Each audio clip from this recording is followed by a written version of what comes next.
continuamos con más palabra del Señor. Muy bien, seguimos leyendo el Nuevo Testamento.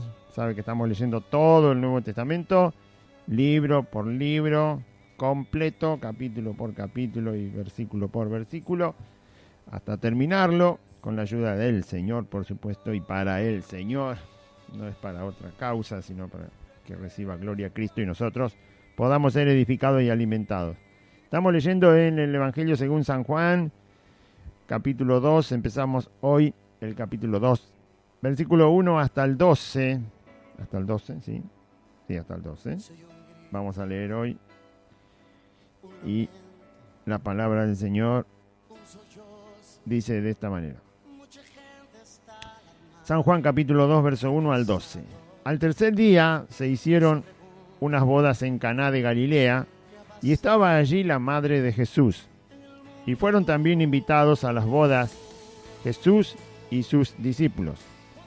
Y faltando el vino, la madre de Jesús le dijo: no tienen vino. Jesús le dijo: ¿qué tienes conmigo, mujer? Aún no ha venido mi hora. Su madre dijo a los que servían: haced todo lo que os dijere. Y estaban allí 6 tinajas de piedra para agua, conforme al rito de la purificación de los judíos, en cada una de las cuales cabían 2 o 3 cántaros. Bajar un poquito más, apenitas.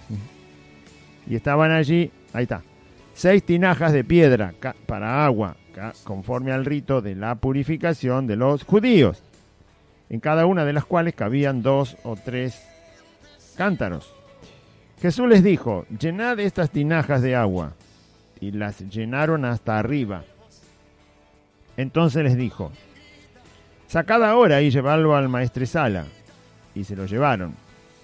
Cuando el maestresala probó el agua hecha vino, sin saber él de dónde era, aunque lo sabían los sirvientes que habían sacado el agua, llamó al esposo y le dijo: todo hombre sirve primero el buen vino, y cuando ya han bebido mucho, entonces el inferior, mas tú has reservado el buen vino hasta ahora.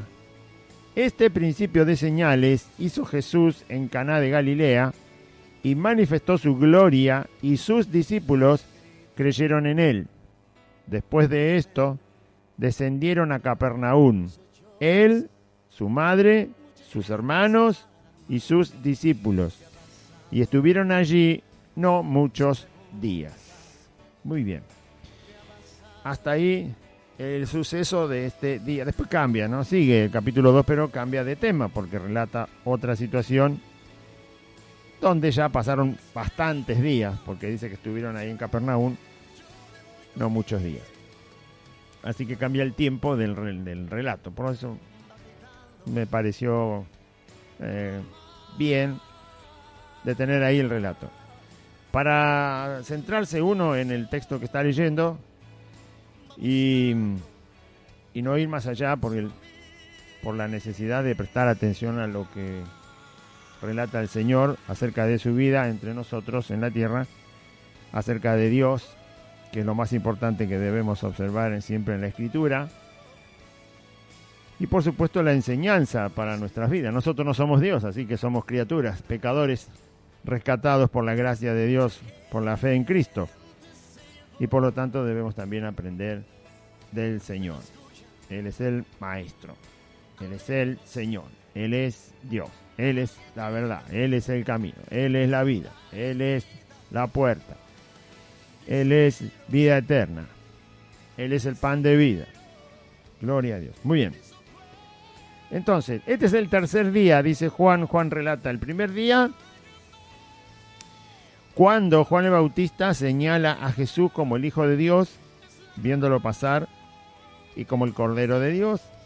Juan el Bautista lo señala. Ese es el primer día. Andrés y otro discípulo siguen a Cristo, se quedan ese día en la casa de Jesús, porque siguiéndolo le preguntaron al Señor: ¿dónde vive, Señor? No se lo querían perder de vista al Señor y querían saber dónde vivía para, por supuesto, volver a encontrarlo a medida que avanzaba el tiempo. Y Ese es el primer día. Se quedan en la casa de Jesús hasta el otro día. Al otro día, Andrés inmediatamente va a buscar a su hermano Pedro para presentárselo a Jesús, y eso es lo que hace. Viene y trae a Pedro, y el Señor Jesús le cambia el nombre inmediatamente a Simón. No le dio tiempo ni a respirar. Sí. Tú serás llamado Pedro. Con eso ya Pedro se dio cuenta que no se iba a despegar del maestro, ¿no? Ya dijo, me cambió el nombre. Un judío sabía lo que pasaba cuando se le cambiaba el nombre, porque bueno, tienen su cultura judía y su conocimiento acerca de Dios. Si Dios cambia un nombre es porque algo quiere hacer ahí, ¿no? Está muy su voluntad está directamente sobre esa persona para hacer algo con esa persona. Porque cambiar un nombre significa cambiar la persona también. O sea, por eso el cambio de nombre. No es necesario que Dios nos cambie el nombre a todos nosotros, pero en la Escritura Dios está mostrando esas cosas, ¿sí? Cuando el hombre fue creado estaba en el Edén. Cuando pecó fue a parar a la tierra. O sea, cambia el nombre porque cambia lo que está pasando. Mientras no fuera pecador estaba en el Edén, estaba todo perfecto. Cuando se transformó en pecador por haber desobedecido a Adán y Eva, Dios los echa del Edén. El lugar a donde están, la Biblia lo llama la tierra, que es exactamente la tierra que conocemos nosotros. Detalle más, detalle menos, porque era un poco diferente antes del diluvio, o bueno, bastante diferente, muchas cosas eran diferentes, pero es la misma tierra que nosotros habitamos. Caída en maldición por causa de nosotros mismos, de la maldad del hombre. Bueno. Pero cuando se cambia un nombre es porque también Dios está cambiando otra cosa. Cuando lo vio a Simón le dijo, vos vas a ser llamado, primero le dijo el nombre, vos sos Simón, pero ahora te voy a llamar Pedro.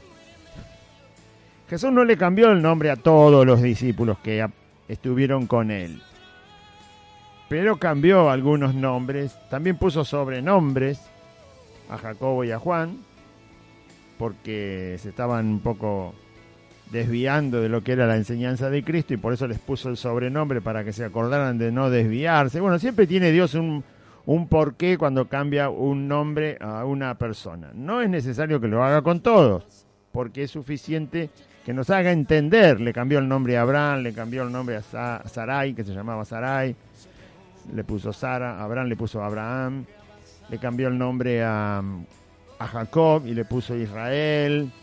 Bueno, y hay muchos nombres que están en la Biblia cambiados directamente por Dios. Entonces, el segundo día, Andrés, que ya conoce a Cristo, va a buscar a su hermano Pedro, Simón o Pedro, y lo trae a Cristo. Cristo le cambia el nombre.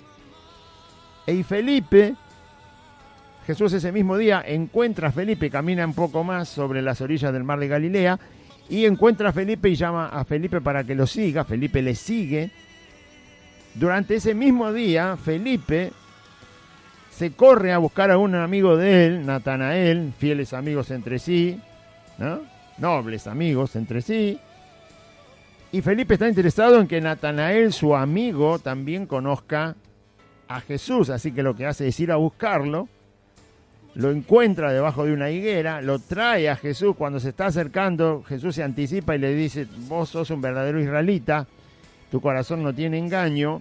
Buscaba a Dios de verdad, buscaba que se cumplieran las profecías del Señor y en la llegada del Mesías, la noticia para Israel, la bienaventuranza para Israel. Ya había Juan el Bautista empezado a hablar de estas cosas.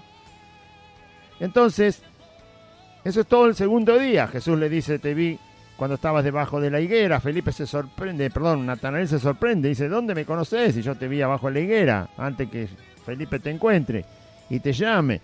Entonces lo reconoce como Mesías y Rey de Israel, justamente aquello en lo cual estaba él meditando. El Mesías tiene que llegar, es el Rey de Israel, de esta nación, a la cual Dios va a libertar y todo. Bueno, era un corazón donde la palabra del Señor estaba siempre ahí presente, ¿no? Buen corazón, y Jesús le llama a eso un corazón donde no hay engaño. Buscaba el reino de Dios primero. No como aquellos que dicen, sí, el Señor, y lo que hay en su corazón son los bienes materiales, o el placer personal, o la comodidad en la vida, o pasarla lo mejor posible o que me vaya todo fenómeno. Bueno, eso es un corazón engañoso. De por sí el corazón es engañoso. Pero este era un israelita, este ya tenía la palabra del Señor en el Antiguo Testamento, Natanael. Así que Jesús lo ve y dice, este es un verdadero israelita. El corazón de Natanael no es engañoso. Él busca el reino de Dios en primer lugar y eso lo busca de todo corazón. No es una excusa para encontrar otra cosa. ¿Cómo buscamos nosotros al Señor? ¿Cómo lo buscamos? ¿Lo buscamos porque Él es el Señor o lo buscamos como una excusa, como un trampolín para obtener otra cosa? Por eso le dice Jesús a Natanael, tu corazón no tiene engaño. Yo te conozco que buscas el reino de Dios, de verdad, porque es lo que te interesa. ¿Amén? Bien. Bueno, ¿cómo buscan los ministros, los pastores, el reino de Dios? ¿Como una excusa para otra cosa? ¿O simplemente porque Jesús es el Señor? ¿O correctamente porque Jesús es Dios y lo deben dar a conocer porque ellos son pastores, son ministros? ¿Cómo buscamos? Porque si ellos lo buscan con una intención engañosa, también lamentablemente los que le creen y le escuchan tendrán una intención engañosa en el corazón y no van a buscar las personas en un lugar así, a Dios, de todo corazón y con sinceridad porque aman a Cristo. No todos, por supuesto, porque el Señor siempre tiene fieles hijos suyos que sabe que le buscan de todo corazón, en espíritu y en verdad, como dice el Señor, y por lo tanto Dios sabe cuidar a sus ovejas. Las llama por su nombre, dice Jesús. Yo soy el buen pastor la vida da por las ovejas, y mis ovejas me conocen y las saca y las llama por su nombre. No importa dónde estén, el Señor las llama por su nombre y van a ir a donde está Él. Las ovejas del Señor, el Señor las llama por su nombre. Significa que las identifica y no importa dónde estén. No importa dónde estén. No hace mucho vimos un pequeño video en internet con Aide y el video mostraba una cerca, un corralito bastante grande. Había más o menos unos 12 perros adentro de ese corral. Los perros estaban sentaditos, sin hacer nada. Diferentes perros normales, comunes. Pero no eran todos iguales, no eran todos el mismo color, ni el mismo tamaño, ni la misma raza, no mismas características, sino que eran todos perros comunes, estaban todos ahí sentaditos. Y había un hombre del lado de afuera del corral. Y el hombre abre la puerta del corral y los perros ni se mueven. Pero el hombre empieza a decir el nombre de cada uno de los perros, que creo que estaba en inglés, no se entendían bien los nombres porque era en inglés. Pero él dice el nombre de uno de los perros y ese perrito sale por la puerta y se va. Y se queda al lado del dueño. Una vez que sale el primero, dice otro nombre. Y el único perro que se mueve de todos los que están en el corral es el que corresponde a ese nombre. Y ese perrito sale del corral por la puerta abierta y se pone al lado de su dueño, del lado de afuera. Y así sigue con todos los perritos hasta que queda el último. ¿Sí? El último se hizo un poco el ofendido porque dice, me dejaste para lo último. Dice, lo tuvo que llamar 3 veces, era el último que quedaba. Pero bueno, fue una gracia del perro, ¿no? Como diciendo, yo tenía que ser el último. Pero igual se puso re contento cuando no salió, cada perro se quedó quieto hasta que él nombró el nombre de cada uno de ellos. Y ninguno salió si no se decía el nombre. Esto lo hizo simplemente una persona, con perritos, que son suyos y los conoce por el nombre, pero ellos también conocen el nombre cuando su patrón los llama y obedecieron a salir del corral solo cuando su patrón los llamó, si no, no salían. ¿Usted se cree que Dios, que es el que creó todas las cosas, no conoce a sus ovejas? ¿Usted se cree que el Señor no va a hablar a sus ovejas y decirle que vengan a donde Él está cuando Él decide que vayan a donde Él quiere que estén sus ovejas? Son suyas, las conoce por el nombre, las llama por el nombre y sus ovejas le siguen, dice el Señor Jesús. Eso hace el Señor con sus ovejas. No importa dónde estén, Él las conoce y ellas le conocen a Él. Esos son corazones como los de Natanael, que no hay engaño, que buscan al Señor.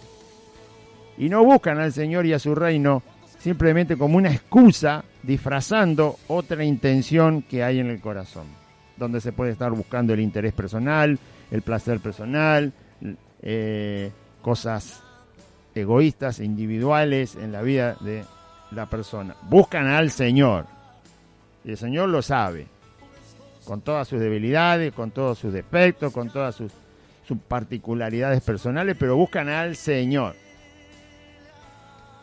Y eso es lo que Jesús vio en el corazón de Natanael.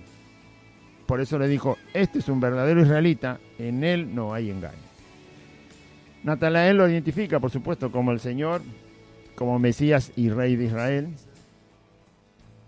Y ahí termina el segundo día, desde el momento en que Juan el Bautista vuelve a señalar a Jesús, probablemente cuando Jesús vuelve del ayuno, porque Juan el Bautista bautiza a Jesucristo, lo reconoce también como el Hijo de Dios en el momento del bautismo, porque el Espíritu Santo desciende como paloma sobre la persona de Cristo, y Dios le había dicho que aquel sobre el cual se quedara el Espíritu Santo manifestado, ese es el Mesías.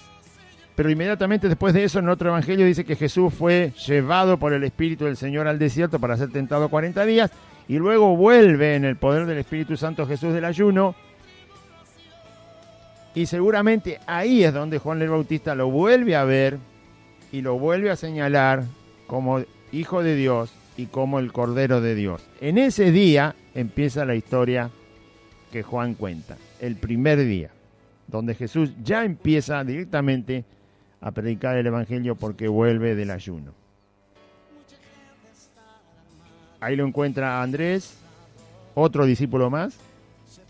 Se quedan con Jesús, vuelvo a repetir.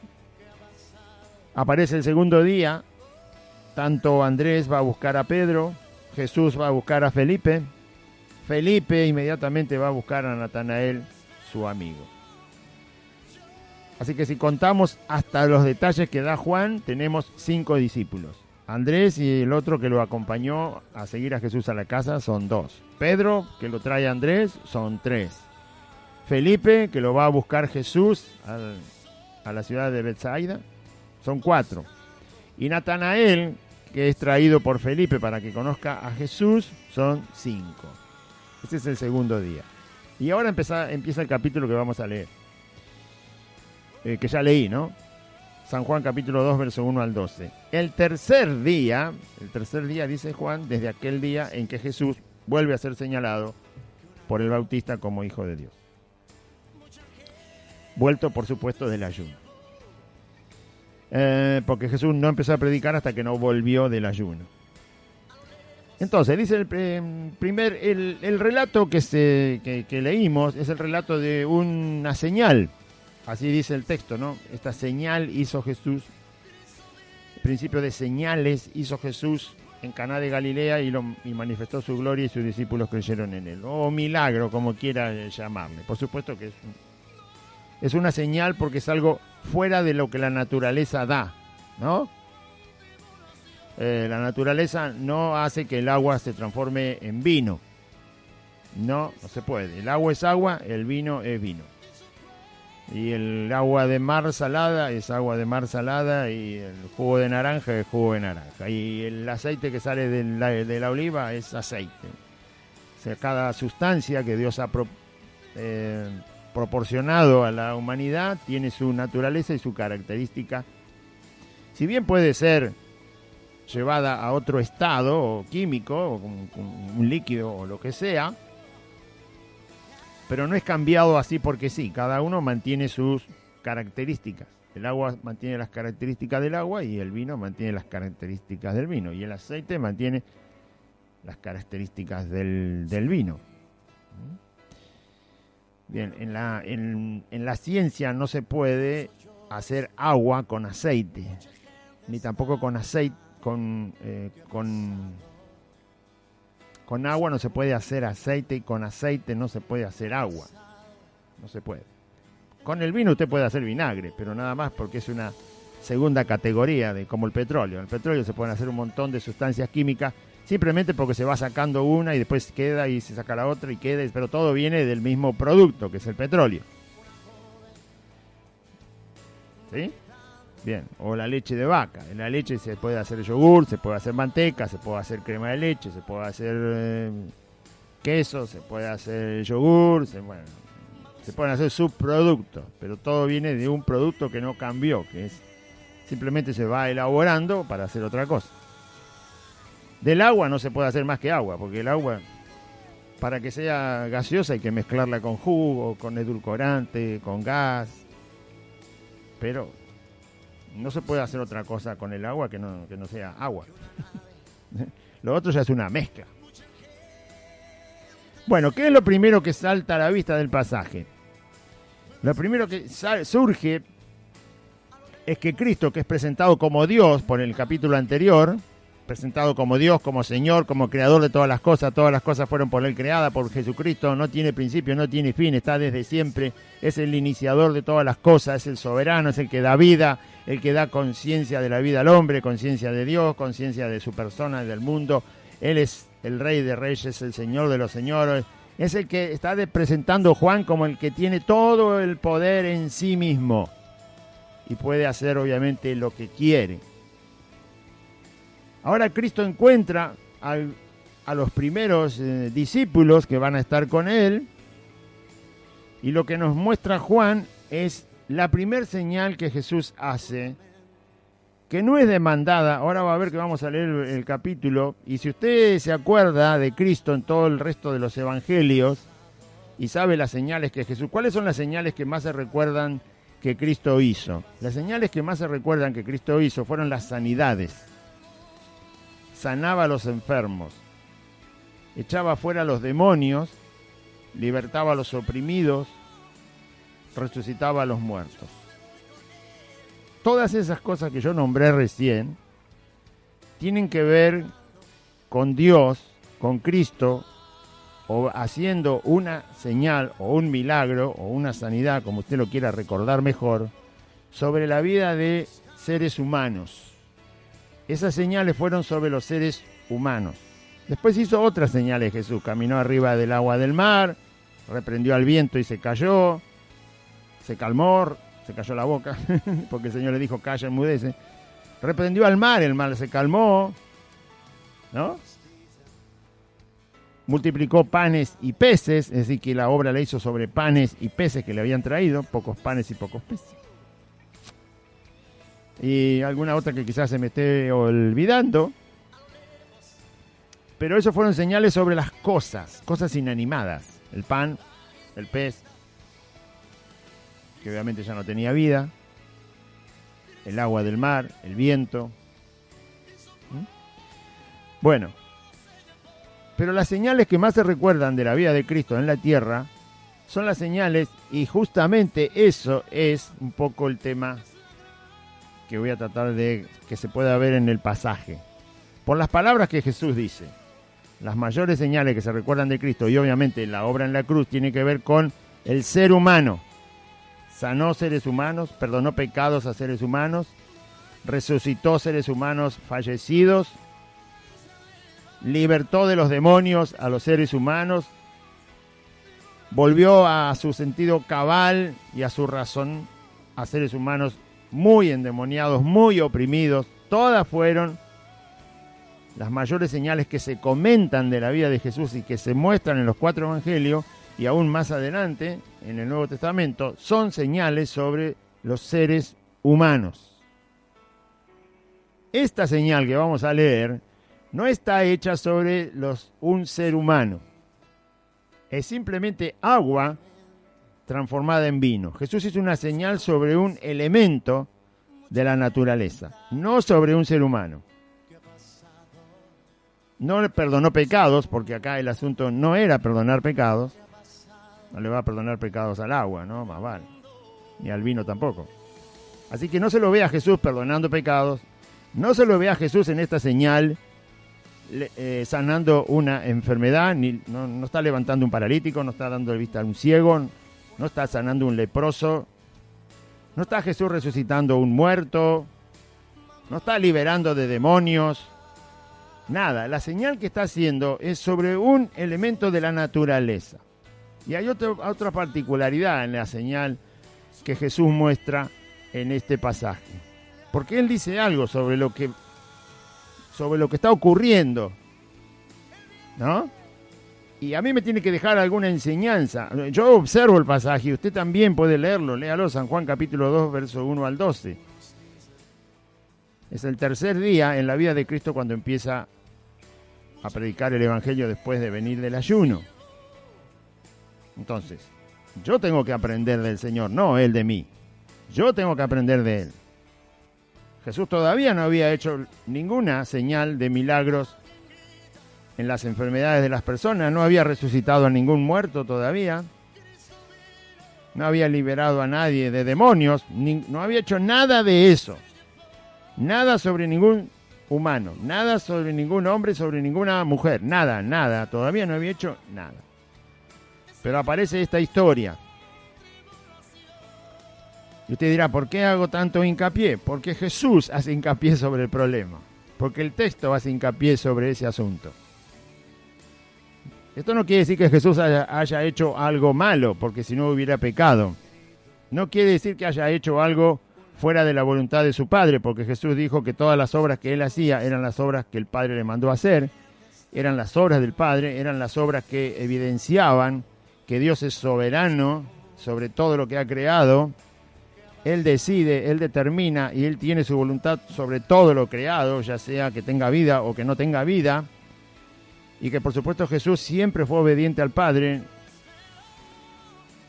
pero nos tiene que enseñar a nosotros algo que nos sirva, que nos edifique. Conocer esa decisión de Cristo al obrar en este asunto. Bueno, vamos al pasaje. Dice, después usted lo va a leer en su casa y va a seguir encontrando cosas, por supuesto, porque el Espíritu Santo le va a mostrar. Pero tratemos de observar algunas cosas. Al tercer día se hicieron unas bodas en Caná de Galilea, donde Jesús andaba, con estos 5 discípulos, en esa zona estaba, con estos 5 discípulos, por lo menos 5 que ya tenía junto con él. Vuelvo a repetir, Andrés, el discípulo que no se da el nombre, que posiblemente, no sé si es Juan, porque a Juan lo llama en otro momento, pero puede ser otro discípulo, Pedro, Felipe y Natanael. Así que al tercer día se hicieron unas bodas en Caná de Galilea y estaba allí la madre de Jesús. A la madre de Jesús la invitaron porque seguramente era muy cercana al esposo que se estaba casando con su prometida, o mejor dicho, ya se había casado y estaba la fiesta de la boda, como se hace cualquier fiesta de boda. La diferencia es que dicen que los judíos tienen como una semana o hasta 15 días de fiesta de boda, porque bueno, esa es su costumbre, no sé ahora, pero en aquel tiempo se dice que mínimo una semana duraba la fiesta de boda. Así que era una celebración de acuerdo al dinero que tenía el esposo, que era el que se encargaba de hacer la fiesta para su prometida, para agasajarla y para agasajar a toda la familia. Y bueno, todo eso, por supuesto, depende. Puede durar 2 días, 3 días, depende del dinero que hay para la boda. Desde ya que sí, pero si había, la boda duraba bastante. Y se presupone que había lo suficiente porque es invitado Jesús con sus discípulos. Y usted no le puedo decir que el esposo conocía a Jesús y a sus discípulos porque hacía apenas 2 días que se conocían Jesús y sus discípulos. Así que los invita porque hay para compartir. La fiesta tenía lo suficiente, el esposo tenía lo suficiente para compartir, por lo tanto invita, sí, a la madre de Jesús, quizás obviamente, la madre de Jesús tenía más años que Jesús y obviamente era más conocida en la zona, o quizás era medio pariente o cercano al pariente de la novia o del novio, o de alguna manera es invitada a la madre, pero también fueron invitados también Jesús y sus discípulos. El esposo se encarga, o la esposa, porque son los que invitan a alguna boda, son ellos los que invitan, el esposo y la esposa. Alguno de los dos, yo creo que el esposo, invitó a Jesús también. La madre de Jesús ya estaba invitada, pero también invitan a Jesús. Y también invitan a los discípulos de Jesús. a los 5. O sea, Jesús fue invitado a la boda por el, ¿cómo se le dice? El anfitrión, el que invita, el que hace la celebración.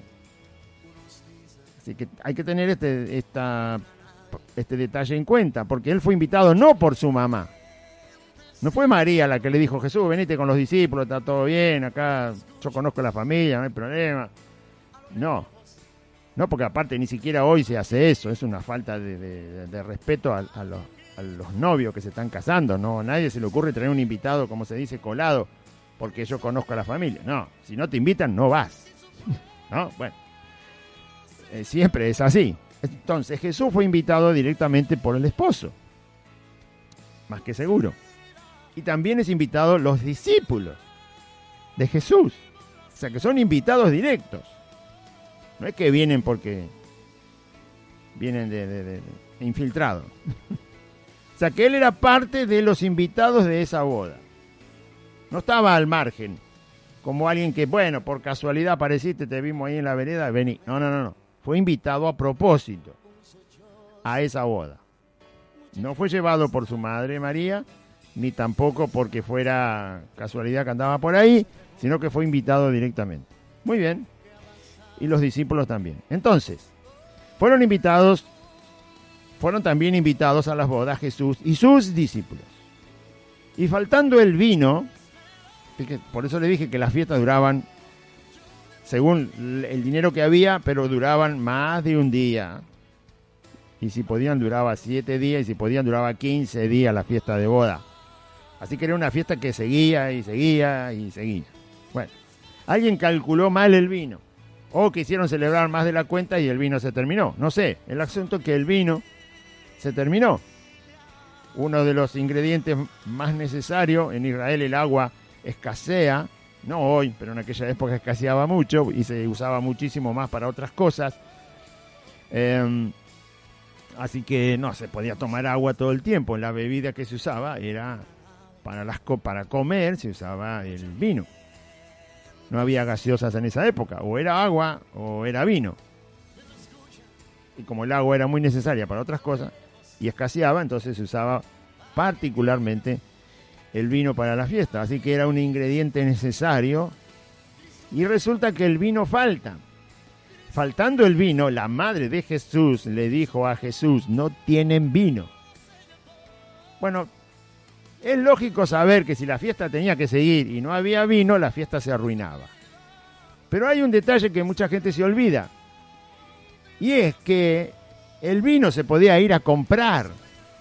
Era cuestión de un poco de tiempo, que los sirvientes fueran con el encargado de la fiesta. Si se está haciendo una boda, y parece que era una boda bastante sobresaliente en la ciudad, desde ya que no se preocupe que los que están encargados de vender vino estaban al tanto si la fiesta necesitaba algo, ¿no? Porque todo comerciante quiere vender. Si faltaba comida, los que tenían animales o comida iban a estar al tanto si faltaba algo para la fiesta. Iban a estar pendientes los comerciantes del lugar por si faltaba algo. Bueno, el vino faltó en la fiesta, no en los comercios. El que vendía vino tenía vino para vender. Las reservas de vino en los comercios, en quien tendría la bodega, no sé, en algún lado estaba el vino que se compra en una ciudad. Ahora, el problema no era que el vino faltó y estamos en medio del desierto y no se puede conseguir vino. El vino se podía ir a comprar. Decía, era una cuestión de un poco de tiempo hasta que llegara la primera remesa de vino para seguir sirviendo a las mesas. Lo que estoy diciendo es que el problema se podía resolver de una manera absolutamente normal. Por lo que se ve, el esposo tenía suficiente dinero para la fiesta. Así que tendría dinero reservado porque la fiesta no se podía arruinar, no podía quedar una vergüenza de no tener cómo darle a los invitados lo necesario para seguir comiendo en la fiesta, para seguir celebrando, no para emborracharse, era para seguir estando gozosos con el matrimonio que estaba empezando su vida y estar ahí, ¿no? Como cualquier fiesta, como cualquier celebración, te quedás sin algo y la gente se pone mal, porque si me invitaste para quedarme a mitad de camino. queda mal el matrimonio, queda mal los parientes, queda mal, ¿no? Los invitados se ponen mal, o sea, todo queda muy mal. Pero el problema se podía resolver simplemente mandando a comprar vino. Por una forma humana, normal, que es ir a adquirir aquello que falta. Acá no dice que era de las 3 de la mañana y faltaba el vino y estaba todo cerrado. No dice nada. Debe haber sido en un momento de la fiesta y en un momento del día donde no había ningún problema para ir a abastecerse de vino otra vez. No estaban en el desierto, estaban en un pueblo, en Caná de Galilea estaban. Y además, si vas a hacer una fiesta, no la vas a hacer en el desierto, donde no tenés nada. No, la tenés que hacer en un lugar donde se puede... Bueno, tiene todo eso en mente. Muy bien, faltaba el vino. ¿Por qué la madre de Jesús le dice a Jesús que no tienen vino? Bueno, primero porque sabe quién es. Sabe que este hijo nacido de su vientre no es solamente Jesús. Sabe quién es. Lo conoce. Si bien Jesús no había hecho todavía ninguna señal, pero las mamás son las mamás. La mamá lo conoce desde que fue anunciado que iba a tener al Hijo de Dios en su vientre. Hace 30 años que Jesús está con su madre. Claro que sabe quién es. ¿Cómo no va a saber quién es? Ella simplemente le hace el comentario, no tienen vino. Pero bueno, esto podía ser suplido de manera común, comprando vino. Por supuesto tenían que avisarle al dueño, al de la fiesta, al esposo, el que iba a decir dónde sacar el dinero para ir a comprar. Quizá le incomodaba, bueno, todo lo que te quiera, pero no era necesario una señal para suplir la necesidad. Es algo que es posible para el ser humano. Te falta esto, vas y lo comprás. No es necesario que intervenga el poder divino para eso. ¿Acaso es necesario el poder de Cristo para ir a comprar algo al almacén? No. Tenés el dinero, vas y lo comprás. Es una cuestión normal de la vida. Que simplemente se puede resolver comprando lo que se necesita. No es necesario intervenir con poder divino. No es necesario hacer algo sobrenatural. Ahí hay un detalle. Ahora, Cristo dice algo. Cristo le dice a María, Jesús le dijo, ¿qué tienes conmigo, mujer? Es una pregunta, es decir, ¿por qué me vienes a decir que no tienen vino? ¿Por qué me vienes a decir a mí esto? Por supuesto, Jesús sabe que esto va a pasar, sabe todas las cosas. Pero Jesús fue invitado a la boda. No fue alguien extraño a la boda, él fue invitado a la fiesta junto con sus discípulos, también fue invitado. Eso no le da una responsabilidad de suplir lo que le falta al esposo. Por supuesto que no es así, en lo natural no es así. Pero ¿cómo es Dios cuando un corazón, lo dice Cristo, cualquiera que le da un vaso de agua fría a uno de estos pequeños porque es de Cristo, no perderá su recompensa? Dios no es alguien al que el cual haya que impresionar, pero Dios sí es justo. Si Jesús dice, el que viene a mí yo no lo echo fuera. El que viene a mí yo no lo echo fuera. Entonces Jesús no tenía ninguna responsabilidad de proveer el vino, no tenía por qué hacerlo, pero él fue invitado a la boda. Es decir, el corazón del esposo ubicó a Cristo y lo invitó. El corazón del esposo ubicó a los discípulos de Cristo y los invitó. O sea, esa actitud de un corazón hacia Dios es la que Dios está observando. Cuando uno tiene el deseo de Dios, ¿sí? Mi alma tiene sed de ti, del Dios vivo. Bueno, eso es lo que yo tengo que observar. Por eso dice la Biblia que también fue invitado Jesús. Sáqueselo de la cabeza, no lo llevó la madre, no fue María la que le dijo, sino el esposo lo invitó. Alguien lo invitó, o el esposo o la esposa, o el papá del esposo, o quien se haya encargado de toda la celebración, que tenía la autoridad para invitar, lo invitó a Jesús y le dijo, quiero que estés en la boda. Ven a... Y fíjese que Jesús no era conocido todavía como el gran hombre que hacía milagros. Lo invitó como cualquier persona normal. Es decir, que ahí no había un interés. Invito a este poderoso porque vas a saber lo que va a pasar en la fiesta. Una gloria. No, lo invitó de corazón sincero, lo invitó de verdad. Quiero que estés en mi boda, es mi boda, me voy a casar, aquí está mi prometida, mi esposa, están todos los parientes, estamos todos gozosos, alegres. Yo quiero que estés, y quiero que estén tus discípulos también. Muy bien. La Biblia dice que sin fe es imposible agradar a Dios. Fe, ¿su corazón tiene fe verdadera? Nuestro corazón tiene fe verdadera. Amamos a Cristo de todo corazón, de verdad. Bueno, Dios lo sabe, primero que nada, y le interesa, y le agrada. Entonces Jesús dice, ¿qué tienes conmigo, mujer? Y Jesús aclara por qué. Dice, aún no ha venido mi hora. ¿A qué hora se refiere Jesús? Todavía no ha venido mi momento, todavía no ha llegado la situación. La hora es el momento, la circunstancia en que ocurre algo. ¿Sí o no? ¿Sí? Por ejemplo, si alguien está estudiando en la facultad, su hora es el momento en que le dan el diploma. Su momento de estar todo ese tiempo estudiando es el momento en que recibe finalmente el diploma, ya sea en la secundaria o cuando termina la primaria, una persona que le dan el certificado de haber estudiado la primaria, la secundaria o la facultad. Esa es su hora, ese es el momento, ese es a dónde se dirigía. Jesús dice, no es todavía mi hora. ¿A qué hora se refiere? Bueno, un poco lo dije yo al principio para tratar de entenderlo.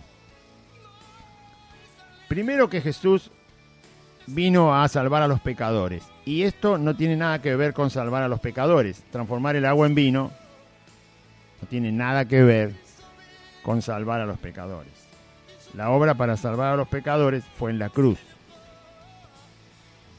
La obra que Él viene a hacer en cumplimiento del profeta Isaías, que dijo, el Espíritu del Señor está sobre mí y me ha enviado a sanar a los enfermos, a libertar a los cautivos, a abrir las puertas a los que están en la cárcel y todo lo demás, a anunciar el año agradable del Señor, no tiene nada que ver con transformar el agua en vino. No está ahí su hora, no está ahí su tiempo, no es eso exactamente. Eso que Jesús va a hacer no tiene que ver con su obra redentora, no tiene que ver directamente con su obra redentora. Por eso no es la hora de Cristo, no es el momento, no es la circunstancia. A Jesús no lo siguieron 3 años porque transformaba el agua en vino. A Jesús lo seguían 3 años porque Él sanaba a los enfermos, porque Él echaba fuera a los demonios, porque Él libertaba a los cautivos, a los lunáticos, porque Él resucitaba a muertos, porque Él enseñaba como nadie. Por la autoridad de las palabras de Cristo nadie la había conocido jamás y nadie las conocerá porque no hay otra. Esa es autoridad para enseñar. La verdad de la boca de Cristo nadie la había oído, entonces no tenía que ver con transformar el agua en vino. Es más, cuando el Señor multiplica los panes y los peces se da cuenta, sabe todo. La gente manifiesta que lo sigue a Cristo por otra cosa y no por lo que Él es. Y Jesús inmediatamente le dice al otro día, no trabajen por los panes y los peces, por la vida, por lo que perece, sino por lo que a vida eterna permanece. Por eso no era la hora, no era la circunstancia, porque ese hecho que Jesús iba a hacer no iba a mostrar directamente aquello para lo cual vino, para lo cual llegó el Señor a la tierra. No era una circunstancia. Es más, casi nadie se entera en la fiesta de que Jesús transformó el agua en vino. Se enteran los sirvientes, se entera María y se enteran los 5 discípulos que estaban con el Señor Jesús, nadie más. Todos los demás siguieron la fiesta, tomaron el vino que hizo el Señor. Y aunque se hubieran enterado, no era el fin por el cual el Señor había venido al mundo. Sí que lo hizo, por supuesto, porque ahora va a ver por qué lo hizo. Bien. Ahora, ¿Jesús es presionado por María? No. Yo creo que es casi al revés. María es presionada por Jesús. María le aclara que no es lo que él tiene que hacer en principio con su llegada al mundo. No es esta mi hora, no es esto. Y María responde, se lo advierte, o sea, pone las cosas en su lugar, como dicen, ¿no? Ahora usted dice, bueno, ¿y qué otra cosa iba a hacer Jesús? ¿Iba a perdonar a un pecador si estaban todos de fiesta? Por supuesto que no, la fiesta iba a seguir hasta que termine. ¿Iba a resucitar un muerto? No, ¿quién se iba a morir ahí? De alegría nada más se puede morir, pero ¿quién se iba a morir en medio de una fiesta de boda? ¿Había algún enfermo, algún leproso? No, no había, los leprosos estaban lejos. No había algún ciego, parece que no, tampoco. No había nadie que necesitara la intervención divina de Cristo como el que viene a rescatar a la raza humana. Entonces, Jesús pone las cosas en su lugar. No ha venido mi hora, no es exactamente esto lo que yo vine a hacer al mundo. Su madre le dijo a los sirvientes, a los que servían, hagan todo lo que Jesús les diga, ¿no? Hasta ahí llegó María. Le dijo, no tienen vino. Y Jesús aclara el asunto y la madre no le queda más que no insistir sobre Jesús, sino dirigirse directamente a los sirvientes. Dependan de lo que Él les diga. Qué bueno, ¿no? Depender del Señor. Si yo estoy pidiendo al Señor que Él limpie mi corazón, eso tiene que ver con lo que Jesús vino a hacer. Si yo le estoy pidiendo a Jesús que me llene de su Espíritu Santo cada día, eso tiene que ver con lo que vino a hacer Jesús. Si yo le pido al Señor, Señor, que las cosas las haga yo con amor y para gloria del nombre tuyo, perdóname, ayúdame, eso tiene que ver con aquello que vino a hacer el Señor. Y si yo le pido otra cosa que no tiene que ver con eso, con lo que el Señor enseña en su palabra, dependo de lo que el Señor diga. Como dijo María, bueno, ahí le pedí algo a Jesús que no tiene que ver con Él y con su obra, pero algo va a hacer, porque lo conoce, salió de su vientre y lo crió y lo tuvo al lado hasta los 30 años. Así que lo único que le queda a María es decir a los sirvientes, hagan lo que Él diga. Ustedes hagan lo que Él diga.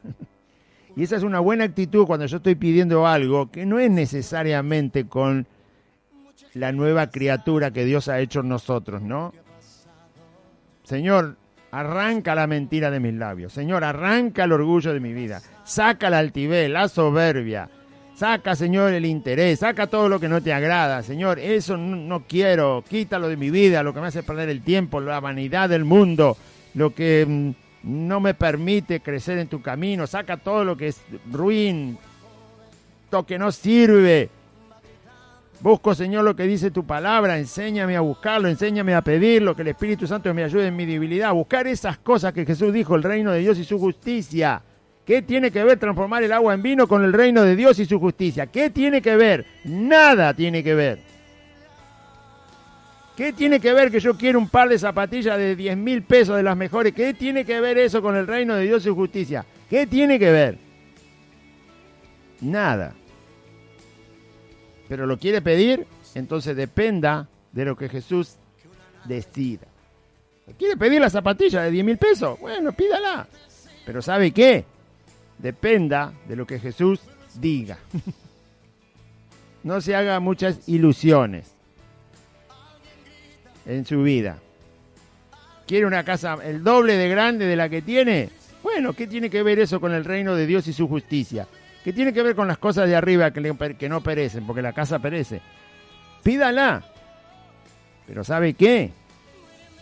Va a depender de lo que el Señor diga. Va a depender de lo que el Señor Jesús diga. ¿Quiere pedir cualquier cosa? Pídala. Siempre y cuando no sea pecado, pídala. Pero va a depender, no es lo mismo pedir la sanidad del cuerpo, que estoy, Señor, a riesgo de morir, porque eso tiene que ver con quién es Jesús. Y si tiene que ver con quién es Jesús, tiene que ver con su reino y con lo que Él vino a hacer. Él vino a llevarse nuestras enfermedades. Eso sí tiene que ver con la obra en la cruz. Por eso Isaías 53. Amén. Entonces, pero transformar el agua en vino, encima que es una cosa que se podía suplir naturalmente, no es como los panes y los peces en el desierto, que no había ningún lugar cerca para comprar, dice la Biblia. Por eso dice, no había ningún lugar para ir a comprar, no había dinero para ir a comprar, no había tiempo para ir a comprar porque se iban a desmayar en el camino. Entonces sí, era lógico que el Señor transformara esos pocos alimentos en alimento para 10.000 personas, por las circunstancias donde se encontraban. Pero acá no, acá hay dinero, hay tiempo porque la fiesta sigue. Y sin embargo, a Jesús se le pide que haga algo. Y María dice, bueno, lo que diga Él, hagan eso. Quizás Jesús decía, bueno, 50 litros de vino y que se la arreglen. ¿Sabe cuántos litros de vino son lo que Jesús transformó? 600 aproximadamente. 600 litros de vino. Así que la madre de Jesús dependía de lo que Jesús decidiera. Ahora sí, María está poniendo ella las cosas en su lugar, en ella misma. No habla con Jesús después que Jesús le dice, no es mi hora. Pero sí le dice a los sirvientes, bueno, yo sé que va a hacer algo. En su corazón habrá pensado, ya le volqué el problema, ya sé que Él es el Señor, ya sé que aunque es mi hijo, Él es el Señor, Él es el Hijo de Dios. No vino exactamente para esto al mundo, me lo está diciendo en mi propia cara, pero bueno, yo sé que algo el Señor va a hacer. ¿Por qué hace algo Jesús? Bueno, por más de una razón. La primera y principal, va a dejar demostrado, que eso es lo que el evangelista Juan, que escribe el Evangelio, va a dejar demostrado que Él es el Señor sobre toda la creación. Va a dejar demostrado que tiene poder sobre las cosas creadas. Va a dejar demostrado que es Dios. Aunque eso no esté relacionado con la obra que Él vino a hacer en la cruz y el rescate de los pecadores. Jesús también demostró que es Dios haciendo resucitar muertos y resucitando a Lázaro. Pero este particular no tenía mucho que ver con eso, porque se podía suplir con dinero simplemente. Por eso no tenía que ver con eso.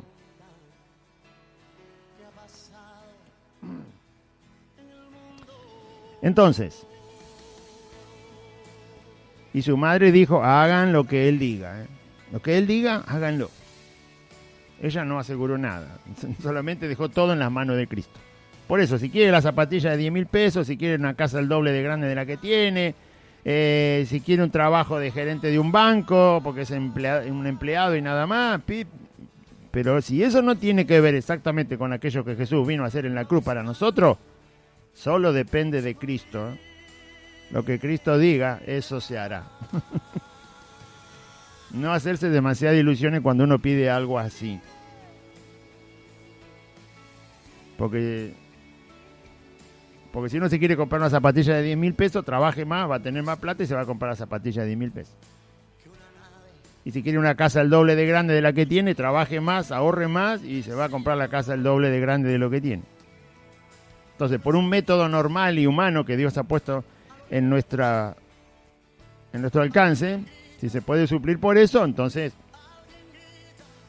pida, pero hay que ver qué el Señor dice. Muy bien. Seguimos leyendo entonces. Y su madre dijo a los sirvientes, haced todo lo que Él dijere. Muy bien. Empieza la historia. ¿Qué hace Jesús? Estaban allí 6 tinajas, describe el lugar. Había 6 tinajas de piedra, no de barro cocido, sino de piedra, para agua. Labradas en piedra, eran tinajas labradas en piedra. O sea, hicieron grandes jarrones labrando la piedra. No de barro cocido, sino de piedra. Muy bien. Estaban allí 6 tinajas de piedra para agua, conforme al rito de la purificación de los judíos, que la usaban los judíos. para una purificación. Bueno, una costumbre judía. En cada uno de estos cántaros cabían dos o tres cántaros, en esta vasija, perdón. En esa vasija cabían entre 2 o 3 cántaros. Cada cántaro tiene 40 litros. ¿Vio esos tachos de 20 litros que conocemos nosotros? Bueno, 2 tachos de esos era un cántaro. 40 litros. Así que en cada tinaja entraban 2 cántaros, es decir, 80 litros. O 3 cántaros, que serían 120 litros. Si sacamos un promedio, son 100 litros por cada tinaja. Si eran 6 tinajas, lo más fácil que podemos sacar son 100 litros por tinaja, por lo tanto son 600 litros de agua entraban en esas tinajas. ¿Qué hizo Jesús? Mire lo que hace. Por eso le hablé un poquito al principio.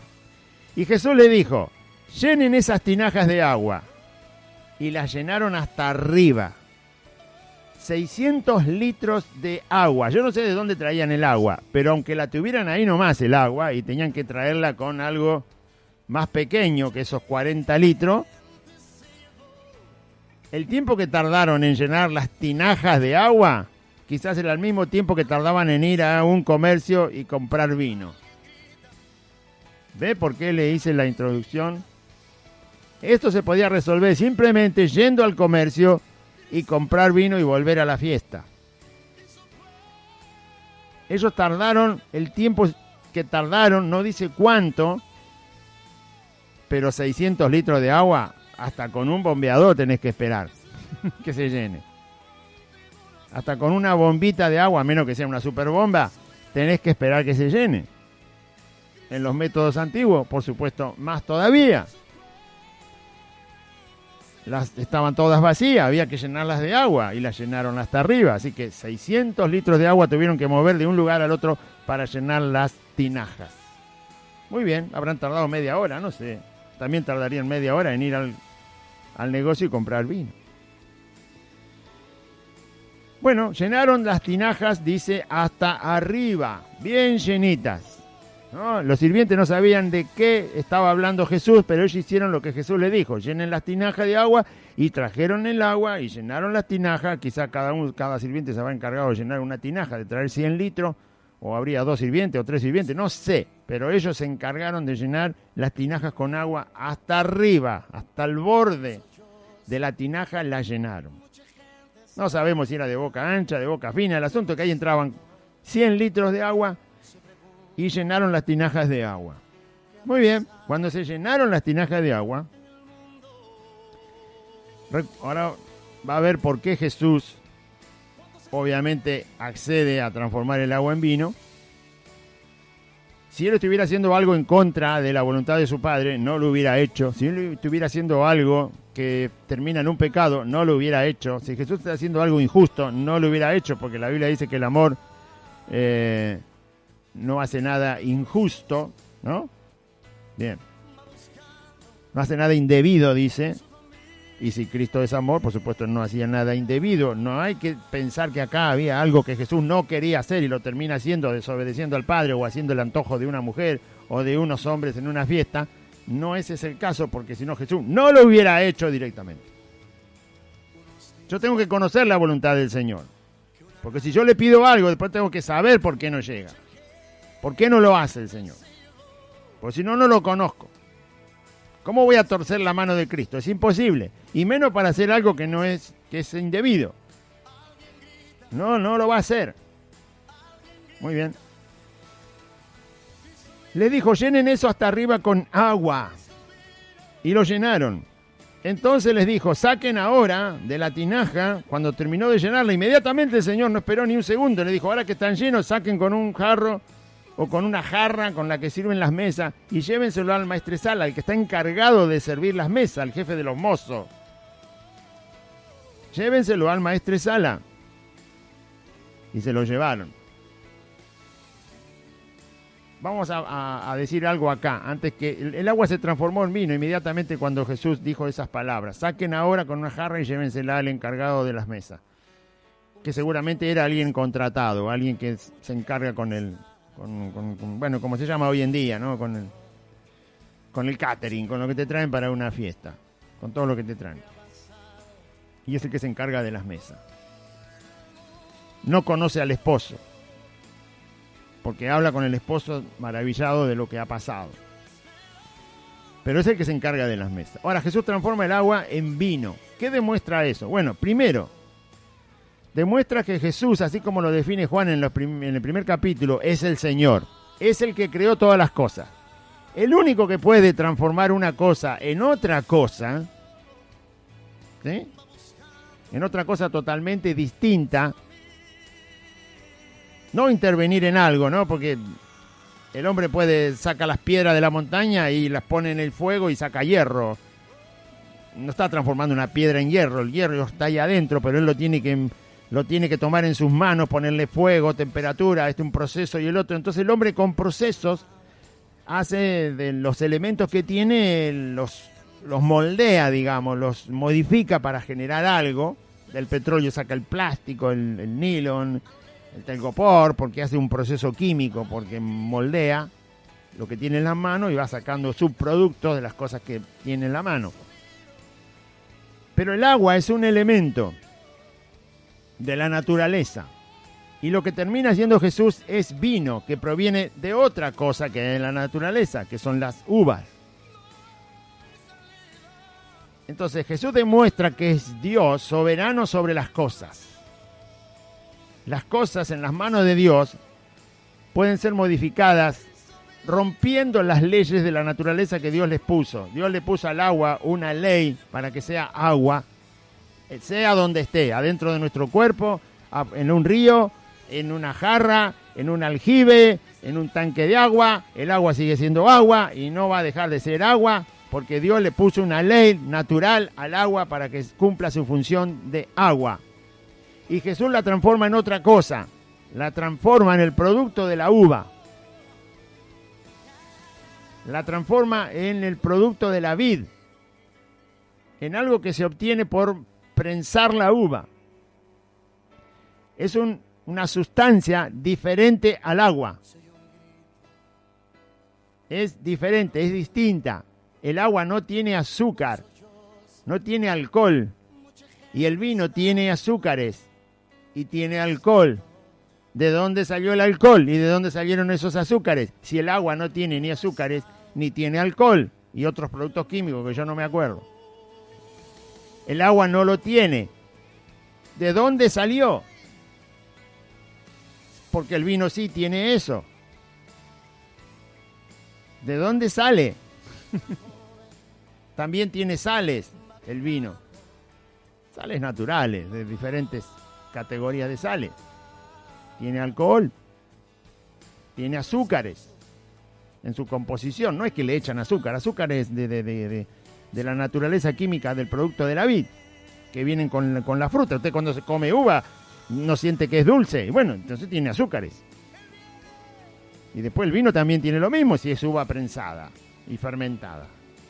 Entonces, ¿de dónde salen las cosas que el agua no tiene cuando Jesús la termina transformando en vino? Salen de Dios. ¿De dónde van a salir? Si todas las cosas salieron de Cristo. Lo dice Juan capítulo 1.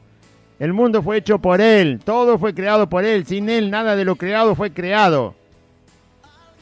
Cristo es el único, Jesucristo es el único que puede tomar una cosa de la naturaleza y transformarla en otra cosa, porque Jesús está por encima de la ley que hay en la naturaleza. Cualquier cosa que usted ve en la naturaleza puede ser cambiada por Cristo, cualquier cosa, lo que usted quiera observar. En Egipto hizo que el polvo que había en el suelo se transformara en piojos, nada menos.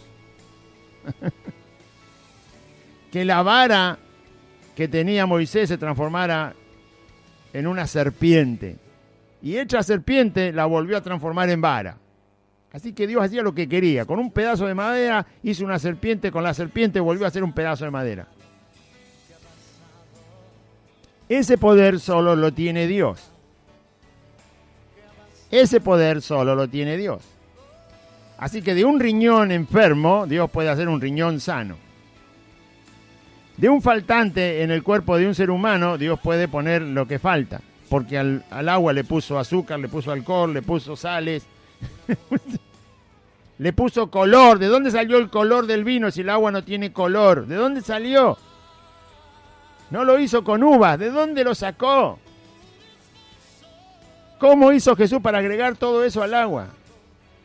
¿De dónde sacó si ni siquiera la tocó el agua? Solamente le dijo, llénenla de agua. Cuando estaba llena dijo, muy bien, traigan una jarrita, agarren cada uno y llévenlo.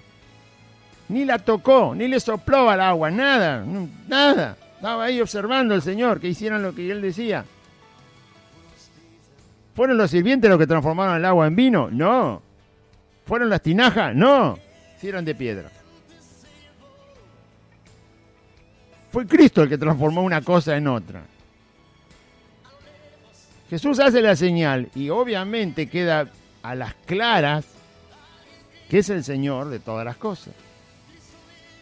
De un ojo que no ve, el Señor puede hacer un ojo que ve. De una mente que no entiende, Dios puede hacer una mente que entiende. Dios puede hacer lo que quiere con la naturaleza. Él le ha puesto leyes, pero Él está por encima de las leyes que le ha puesto a la naturaleza. Por eso le dijo al viento que se callara un día y que dejara de soplar.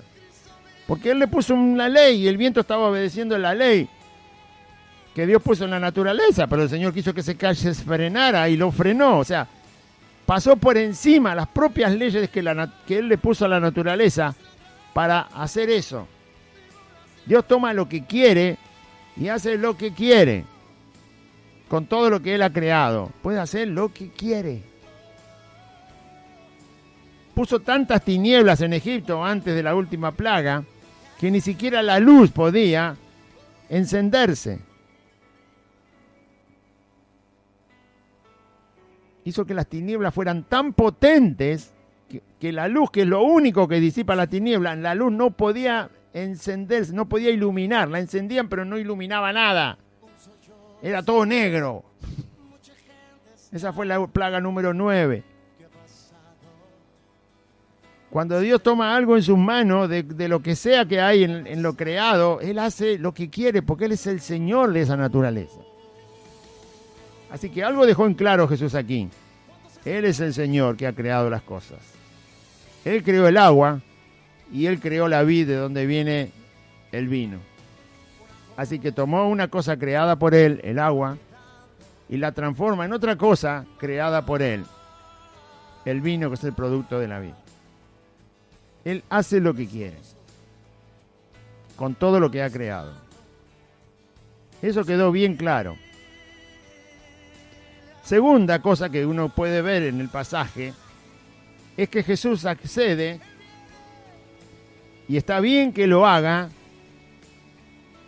¿sí? Porque Él fue invitado a la boda. Si uno es agasajado, porque a mí me invitan, me están agasajando, y a sus discípulos también lo estaban invitando, por lo tanto estaban agasajando también a los discípulos de Cristo,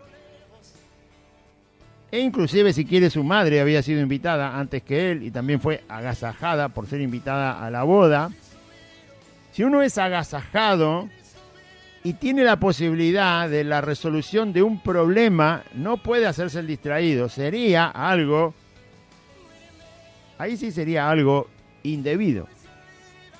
Porque Jesús fue agasajado por los esposos, siendo invitado a la fiesta. Saben que se quedan sin vino, lo cual es una ruina para la fiesta. Podrían ir a comprarlo, sí, pero también sería una incomodidad para el esposo. El esposo está ocupado en la fiesta, está ocupado en su esposa, está ocupado en que todos sus invitados estén pasando bien la celebración, y venir a pedirle plata, vaya a saber si ir a la mitad de la fiesta. El asunto es que se calculó mal. También era una incomodidad. También podría haber provocado una incomodidad en la celebración, a la cual Jesús estaba como invitado y agasajado en esa celebración. Así que de parte de Cristo, teniendo Él el poder, que obviamente no era particularmente para eso la demostración del poder de Dios, pero como ese poder iba a dejar demostrado que Él es Dios y que tiene la soberanía sobre todas las cosas, sobre los elementos, sobre el agua, sobre el aire, sobre la sangre que circula por las venas nuestras, sobre lo que hay en nuestro cerebro, los líquidos que tenemos. Usted tiene miedo de una ACV, no se preocupe, porque el Señor tiene el poder para que no ocurra. Él gobierna las células de nuestro cuerpo, gobierna las neuronas del cerebro, gobierna el hueso, la piel, todo lo que tenemos. Despreocúpese, hay una ley natural y el cuerpo funciona por esa ley natural que Dios le puso. Pero si hay que intervenir, Él tiene el poder para intervenir.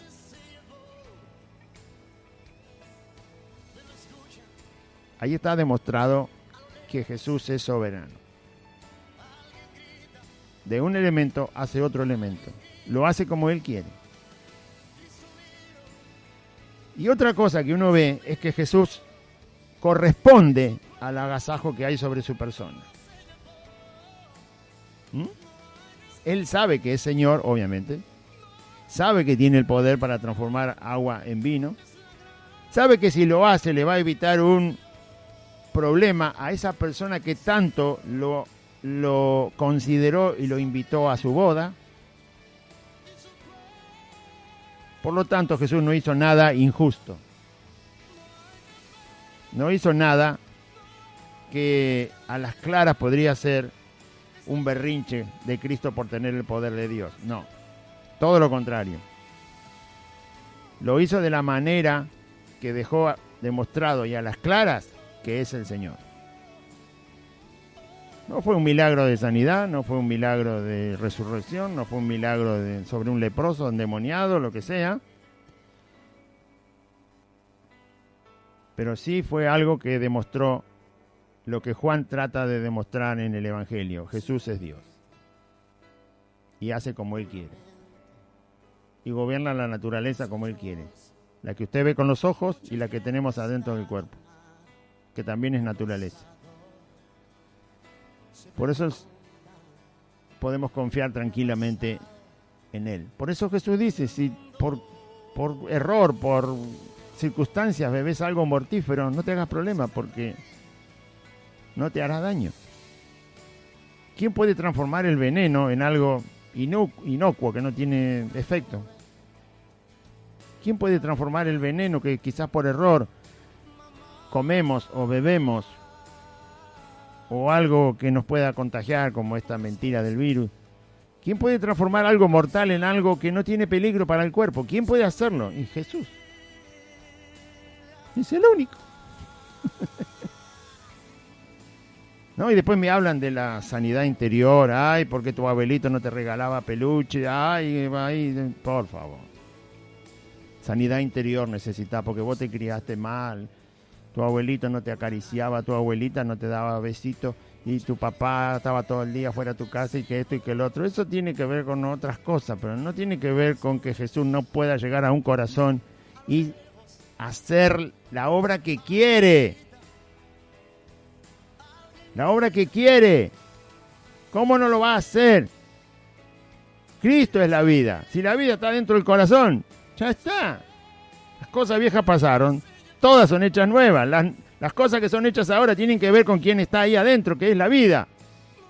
Él transforma todo lo que quiere. Es Jesucristo, es el Señor.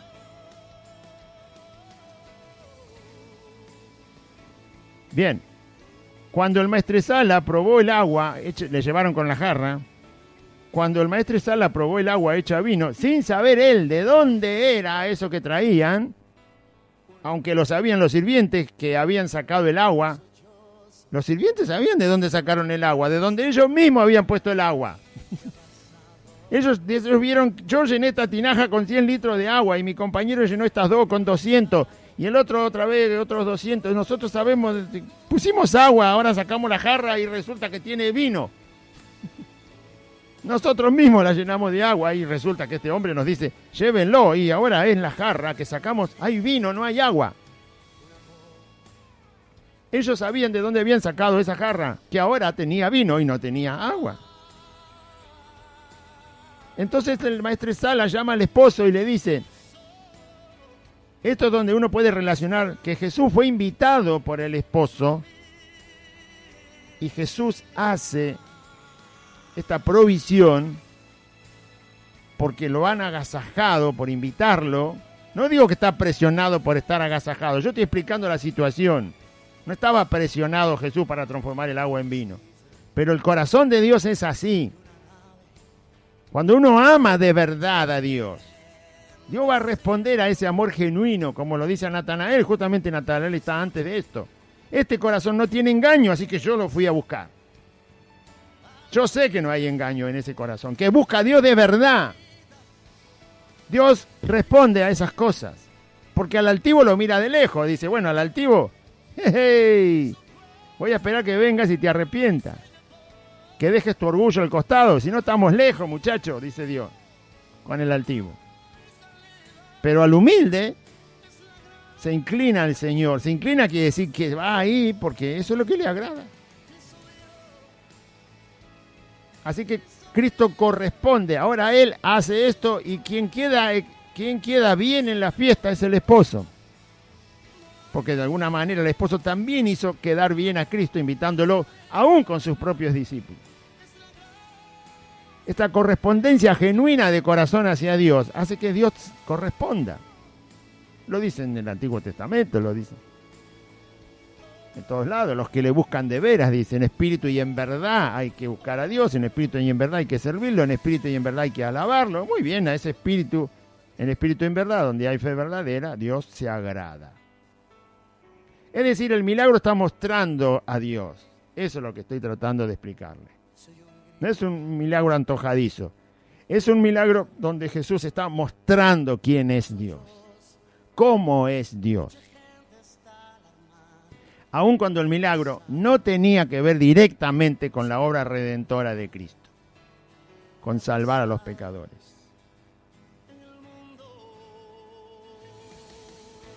Y él le dijo...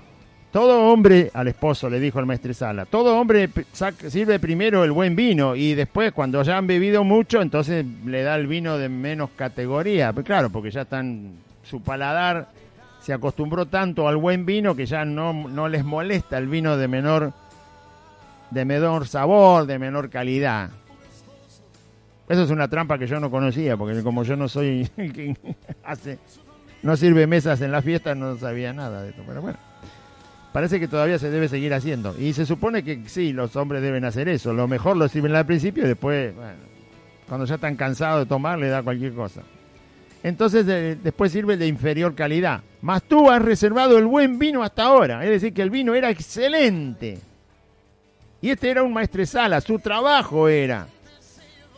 En una empresa, por hoy decirlo al tiempo de hoy, una empresa que te hace todo el catering, que te hace todo el servicio de la fiesta, que se encarga de la comida, servir las mesas, probar las bebidas que hay, poner todo en orden. Este hombre era especialista en vinos. Y le dijo, el mejor vino lo reservaste para el final, para lo último de la fiesta. Espectacular, dijo. Es maravilloso lo que hiciste. Así que eso da muestra de que el vino era excelente. Y se sorprendió el que servía las mesas. ¡Qué buen vino dejaste para el final! Esto honró en toda la fiesta al esposo, que era el organizador de la fiesta. Le dio, por eso lo cuenta Juan.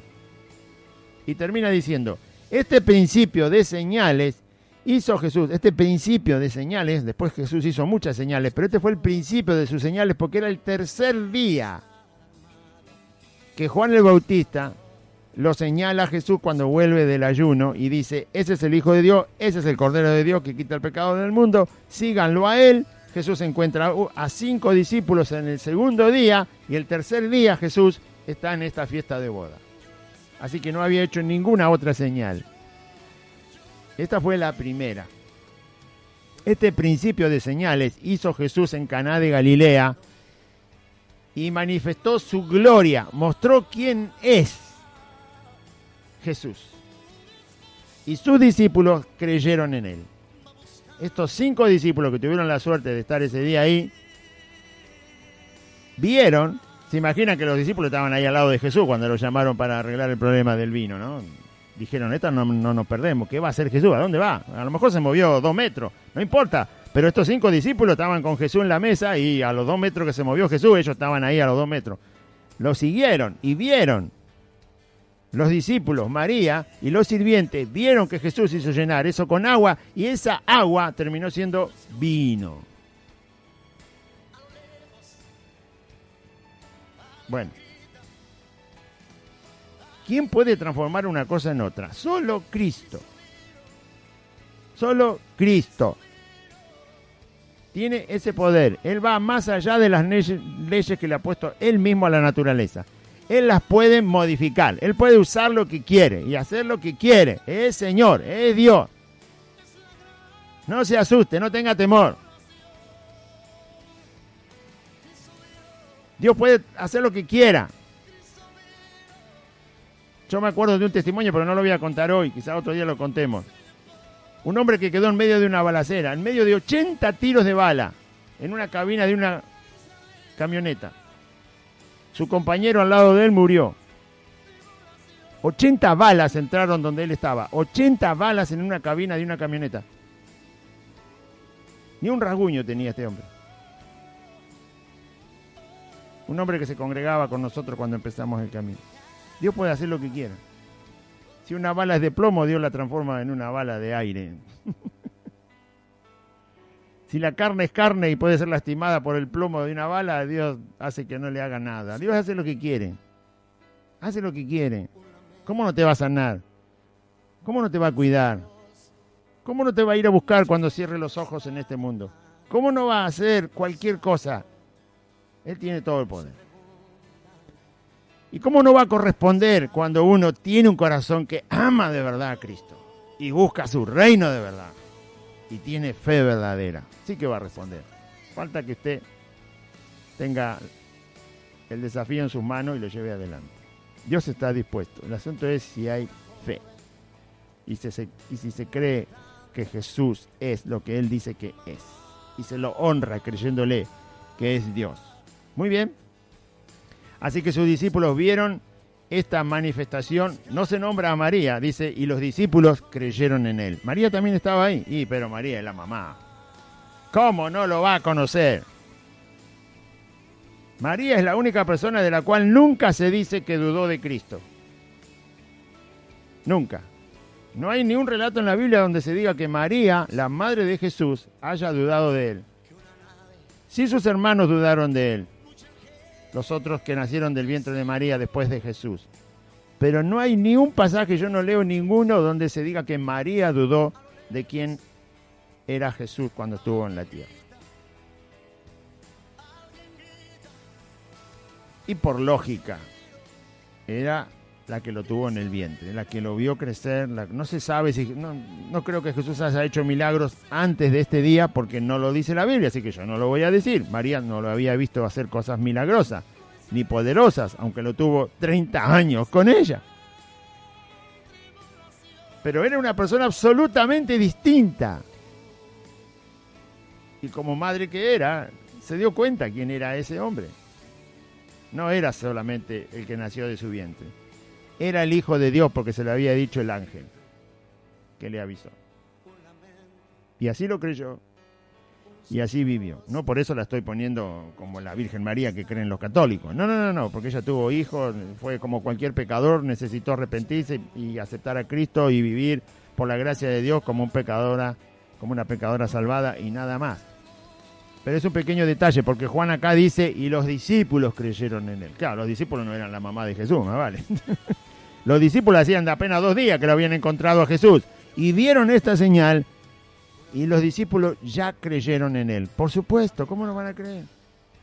Si nadie puede hacer eso. Nadie. El hombre no puede. El hombre tiene que, si quiere hacer vino con el agua, tiene que agarrar el agua, echarle la esencia de uva, echarle azúcar, echarle alcohol, hacer una mezcla química. No, pero eso qué gracioso, lo hace cualquiera. No, Jesús transformó una cosa en otra, haciendo que las leyes de la naturaleza respondieran a otra cosa y no a lo que en ese momento el agua respondía. Bien, y lo sigue haciendo, cuando Él quiera, como quiera, donde quiera, en lo que quiera. Después de esto descendieron a Capernaum, Él, su madre, o sea, bajaron a una ciudad, no estaban exactamente en Capernaum, estaban en Caná. Así que después de esta fiesta que terminó, se fueron todos a Capernaum, que está en la orilla del mar de Galilea. ¿Quién se fue ahí? Jesús, su madre María, sus hermanos, los otros hijos que tuvo María, porque estaban cerca de donde ellos vivían, por supuesto lo estaban siguiendo, todavía Jesús no se había manifestado exactamente como empezar a predicar. Por eso sus hermanos estaban ahí. Cuando Jesús empezó a predicar, sus hermanos empezaban a decir que estaba fuera de sí, que estaba loco, que no le creían. Bueno, lo empezaron a rechazar a medida que pasó el tiempo, no inmediatamente. Pero después de este suceso de las bodas de Canaán, Jesús, su madre, sus hermanos y sus discípulos fueron a Capernaum y se quedaron ahí bastantes días, dice la Biblia, que es donde Jesús empieza a hacer después, ahí sí, milagros que tienen que ver con lo que él había venido a hacer al mundo para rescatar a la humanidad. Bien, se trata de conocer a Cristo, su carácter, su voluntad, la voluntad de Dios, conocer a Dios. No es un examen teológico para nada, ¿sí? Es un examen sobre la Escritura, es un examen sobre la circunstancia que está ocurriendo en ese día, quiénes están ahí, está Jesús, están nuestras personas, qué es lo que pasa, qué es lo que ocurre, por qué Cristo dice una cosa, por qué responde así, por qué hace que el milagro ocurra de tal manera, y nada más que eso. Usted y yo lo podemos seguir leyendo mucho tiempo y el Señor nos va a seguir alimentando con su palabra. Vamos a orar, diga así conmigo: Padre Celestial, en este día yo escuché tu palabra y yo confieso que Jesucristo es el Señor. Y creo en mi corazón que Dios levantó a Jesús de los muertos.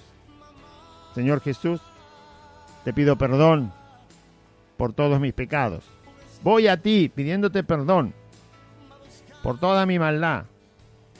Me acerco a ti en oración, humillado, y rogándote que perdones mis pecados. Rogándote también que me des tu Espíritu Santo y que anotes mi nombre, Jesús, en el libro de la vida. Te doy gracias por ser mi Salvador y renuncio en este día a Satanás, a los demonios, al pecado, al mundo, a la voluntad de mi carne. Renuncio a la enfermedad y renuncio a la muerte, porque creo que tú eres el Señor que ha vencido todas las cosas. Gracias, Jesús. Amén. Y amén.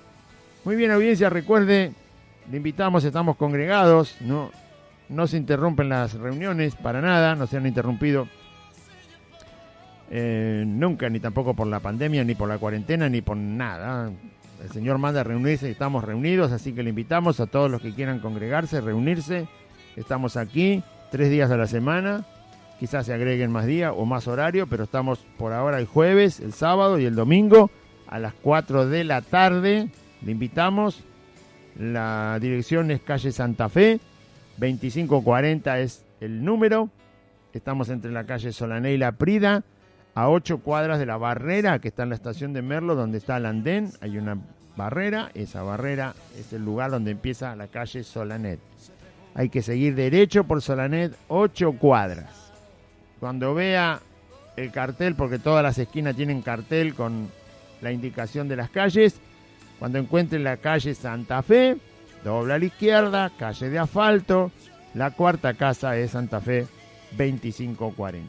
Hay un pino muy alto que usted lo va a ver, justo donde está el pilar de la luz, está la torre de las 2 antenas de las 2 radios, también va a estar el nombre de la calle, lo va a ver ahí, en un cartel, y el número del domicilio. Muy bien, aquí le esperamos amablemente en el amor de Cristo para saber más de este camino maravilloso en el cual de la vida eterna nos ha colocado Dios por su gracia y misericordia.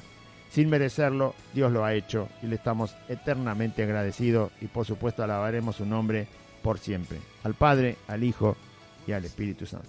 Dios le bendiga, audiencia. Confíe en Jesús.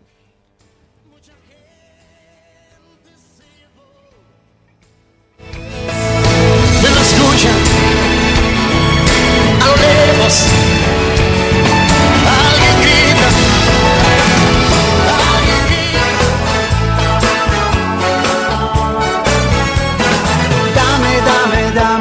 Dame todo lo que tú quieras. Hasta aquí compartimos Buenas Nuevas, un programa evangelístico, dinámico, reflexivo, pensado en usted y hecho con amor. Buenas Nuevas, creado y conducido por Aide y Claudio.